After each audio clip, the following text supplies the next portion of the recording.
Salam sejahtera seluruh rakyat Malaysia. Terima kasih kerana sudah menonton video-video berita-berita terkini daripada channel ini. Sebelum kita mulakan berita seterusnya, jangan lupa tekan butang like, komen, share dan subscribe. Setiap komen anda amatlah dihargai. Berita yang hangat pada hari ini. Sejahtera Malaysia, berita hari ini dipetik daripada syahbudin.com.net bertajuk SPRM ditanya mengapa tak kedengaran siasat kes pembelaan kapal perang LCS. Berita penuh jawatan kuasa kira-kira negara Parlimen PSC semalam telah membentangkan laporan mengenai perolehan kapal tempur pesisir pantai LCS kepada Dewan Rakyat. Amat menyedihkan untuk melihat bagaimana kerajaan sekadar lagi gagal terhadap rakyat Malaysia dengan satu lagi skandal mega yang mendedahkan kerugian sebanyak RM6 bilion ringgit. Skandal ini telah membuktikan Azam Bak Salahi. Dia sebelum ini mengetepikan penerbitan Indeks Persepsi Rasuah CPI oleh Transparency International TI dengan mengatakan yang indeks ini hanyalah persepsi dan bukannya fakta. Walaupun bekas Panglima Tentera Laut Tan Sri Dr. Abdul Aziz bin Jaafar telah menggambarkan proses membuat keputusan dalam projek LCS ini sebagai sangat salah, laporan PSC memberitahu kita bahawa semuanya salah dalam projek LCS yang bernilai RM9 bilion ringgit ini, dari pelantikan kontraktor, pilihan reka bentuk kapal, sehinggalah kepada bagaimana wang pembayar cukai dibelanjakan, dibakar dan dibazirkan.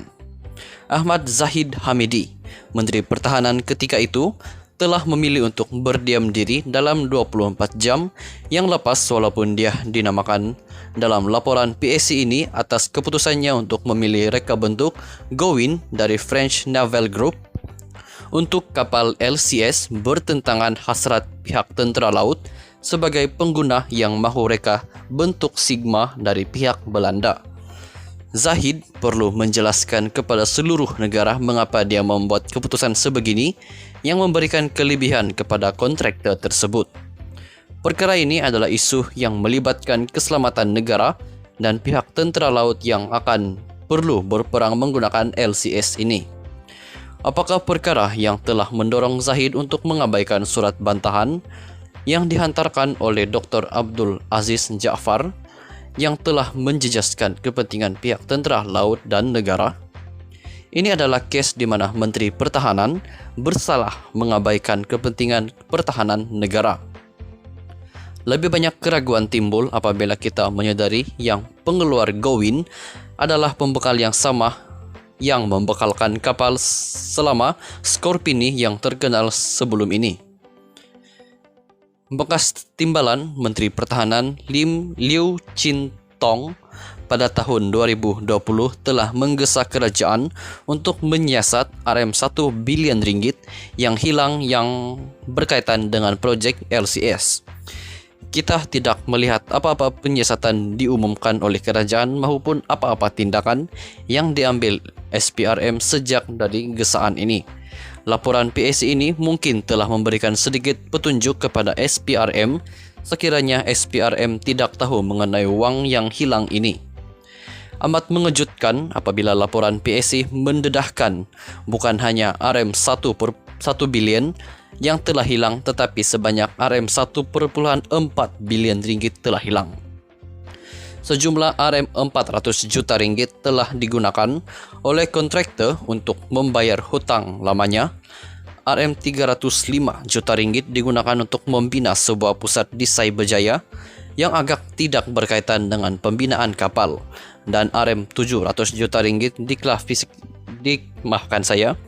RM700 juta diklasifikasikan sebagai kos berlebihan oleh pihak kontraktor.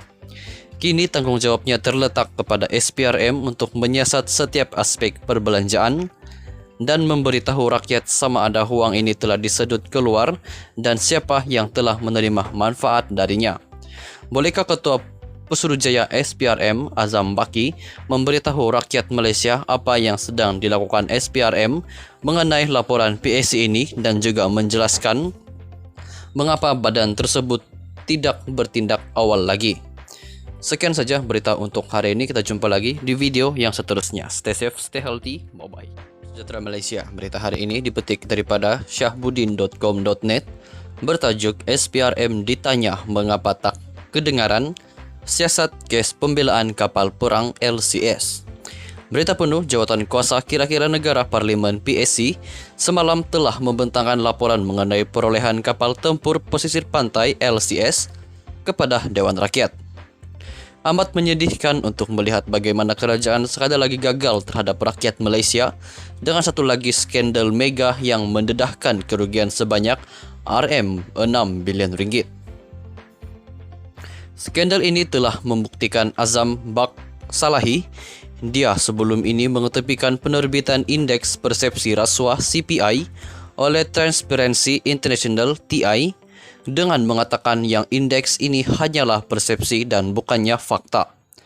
Walaupun bekas Panglima Tentera Laut Tan Sri Dr. Abdul Aziz bin Jaafar telah menggambarkan proses membuat keputusan dalam projek LCS ini sebagai sangat salah, laporan PSC memberitahu kita bahawa semuanya salah dalam projek LCS yang bernilai RM9 bilion ringgit ini, dari pelantikan kontraktor, pilihan reka bentuk kapal, sehinggalah kepada bagaimana wang pembayar cukai dibelanjakan, dibakar dan dibazirkan. Ahmad Zahid Hamidi, Menteri Pertahanan ketika itu, telah memilih untuk berdiam diri dalam 24 jam yang lepas walaupun dia dinamakan dalam laporan PSC ini atas keputusannya untuk memilih reka bentuk Gowin dari French Naval Group untuk kapal LCS bertentangan hasrat pihak tentera laut sebagai pengguna yang mahu reka bentuk Sigma dari pihak Belanda. Zahid perlu menjelaskan kepada seluruh negara mengapa dia membuat keputusan sebegini yang memberikan kelebihan kepada kontraktor tersebut. Perkara ini adalah isu yang melibatkan keselamatan negara dan pihak tentera laut yang akan perlu berperang menggunakan LCS ini. Apakah perkara yang telah mendorong Zahid untuk mengabaikan surat bantahan yang dihantarkan oleh Dr. Abdul Aziz Jaafar yang telah menjejaskan kepentingan pihak tentera laut dan negara? Ini adalah kes di mana Menteri Pertahanan bersalah mengabaikan kepentingan pertahanan negara. Lebih banyak keraguan timbul apabila kita menyadari yang pengeluar Gowin adalah pembekal yang sama yang membekalkan kapal selama Scorpini yang terkenal sebelum ini.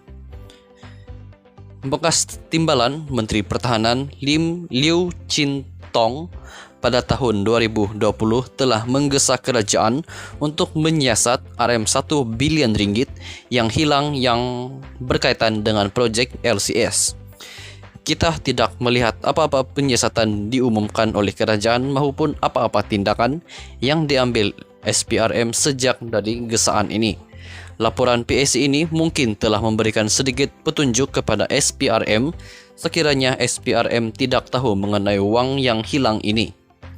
Amat mengejutkan apabila laporan PSC mendedahkan bukan hanya RM1 bilion yang telah hilang tetapi sebanyak RM1,4 bilion ringgit telah hilang. Sejumlah RM400 juta ringgit telah digunakan oleh kontraktor untuk membayar hutang lamanya. RM305 juta ringgit digunakan untuk membina sebuah pusat di Cyberjaya yang agak tidak berkaitan dengan pembinaan kapal, dan RM700 juta ringgit RM700 juta diklasifikasikan sebagai kos berlebihan oleh pihak kontraktor. Kini tanggung jawabnya terletak kepada SPRM untuk menyiasat setiap aspek perbelanjaan dan memberitahu rakyat sama ada wang ini telah disedut keluar dan siapa yang telah menerima manfaat darinya. Bolehkah Ketua Pesuruhjaya SPRM Azam Baki memberitahu rakyat Malaysia apa yang sedang dilakukan SPRM mengenai laporan PSC ini dan juga menjelaskan mengapa badan tersebut tidak bertindak awal lagi? Sekian saja berita untuk hari ini. Kita jumpa lagi di video yang seterusnya. Stay safe, stay healthy, bye-bye.